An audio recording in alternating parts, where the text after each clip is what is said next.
A busy time in Washington right now. Want to talk about, of course, FEMA and flood insurance and money from Monroe County disaster assistance. You tell me there's a chance that Monroe County is in for some funds here. Yes. So this week, I'm actually very excited to announce that we're going to be receiving $6 million from FEMA, which is coming directly to Monroe County recovery funds from Hurricane Irma. It's been almost 2 years. And if you recall, a few weeks ago, we had a hearing on the Transportation and Infrastructure Committee. And I pressed FEMA asking why we had not received a significant portion of this disaster relief funding that we had requested. So I'm relieved to see that they're finally responding to my inquiries with the disbursements of these funds. And as we are now entering this hurricane season with climate change, with climate issues, we need to be ready and prepared. We can't be waiting for years to receive the funding from the cleanup of the last storm. So I'm making sure that we are ready, that the disaster relief is fully funded so that we don't have to wait all this time to receive this disaster relief to recover. There's still a fair amount of money hanging out there that Monroe County has asked for reimbursement for the Hurricane Irma works.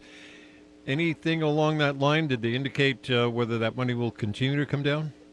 Yes. No, I'm talking to them on a weekly basis at this point, making sure that we get those funds. I don't understand why they have the funding available. We appropriated those funds, and they're holding on to those funds. So there's no reason why they're dispersing these funds on a case-by-case basis, on just,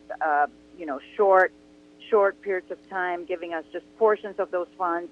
So I am in communication with FEMA, making sure that we receive all the funds that we requested. And we had a town hall in Marathon where we also discussed different procedures, making sure that when we do have an emergency coming, if we do see a strong hurricane that's going to be hitting our coast, that FEMA is involved from the beginning, where they approve the emergency management procedures that we're going to be implementing so that we don't have to have these delays. Speaking of FEMA, the National Flood Insurance Program is up for reauthorization. There's a lot of talk about that, and Representative Maxine Waters of California has introduced the reauthorization bill. 5 years for the National Flood Insurance Program. What do you think of that? So we are going to be passing this in, I'm not sure if it's next week or in the next few weeks, but we are going to reauthorize the flood insurance program for the next 5 years. But my top concern at this point is that FEMA is more transparent and communicates with our county, with Monroe County. We have been asking for this new maps that they're going to be drawing, which affects our home insurance policies and the cost of living in Monroe. And I am right now, as we speak, drafting a letter to send to them so that they communicate directly with us, and that they keep in mind that we are seeing now heavy flooding in other areas of the country where they're not required to have the National Flood Insurance Program. So I'm working through those issues with this agency. The problem that I see from FEMA is that it's highly bureaucratic, they're not transparent, and it takes time for them to give us the answers. But I'm working on it, Bill. Okay. A couple other issues. You were talking about a Coast Guard bill. What's up with that?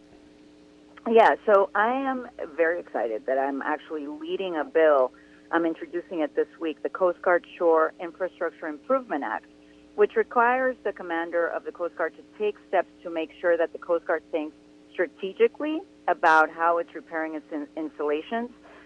They need to better manage the maintenance backlog that we have in our Coast Guard infrastructure. I have visited the Coast Guard now a couple of times, and I realized recently that the Coast Guard members in Isla Morada, and I am sure all over the country, are spending their time off duty when they're not required to be on duty, doing repairs, making maintenance for their stations. Again, as we start thinking of resiliency and investing in infrastructure, I think for our national security, it is imperative that we require that the funds go directly to the Coast Guard so that they invest in their infrastructure and they take care of their maintenance. There's no reason why, our Coast Guard officers right now are spending time on when they're off duty. Instead of being with their family, they're actually investing their free time working to maintain infrastructure. That shouldn't be their job. So we need to support our Coast Guard. We need to make sure that we take care of our the infrastructure for not just the Coast Guard, but other Navy and Army bases across the country. But I'm starting with the Coast Guard because we have so many stations along Monroe County. So we are going to be having bipartisan support on this bill, and it'll be an important first step to ensure that we support our Coast Guard members and make sure that we invest in their structures for our national security. Okay. What's the latest on water quality improvement funding for the Florida Keys?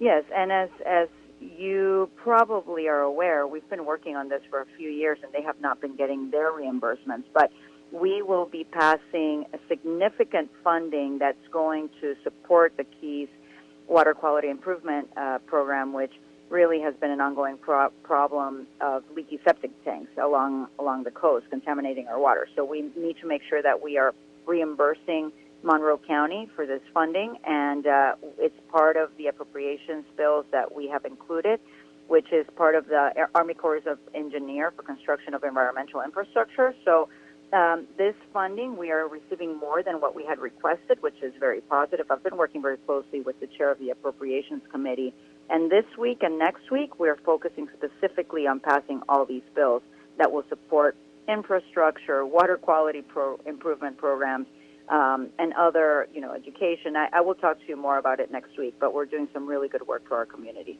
Okay. Meanwhile, you sit on the House Judiciary Committee, and that committee certainly has been following the Mueller report with numerous interviews and testimony. What's the latest here? It's certainly been going around and around, hasn't it? Yeah, the good thing that happened yesterday here in the House of Representatives is that we passed by a very vast majority a bill that allows the House of Representatives to take to court and hold in contempt Attorney General Barr, White House counsel Don McGahn, because they have refused to come and testify. Also, Attorney General Barr has refused to give us the unredacted version of the Mueller report and all the underlying evidence.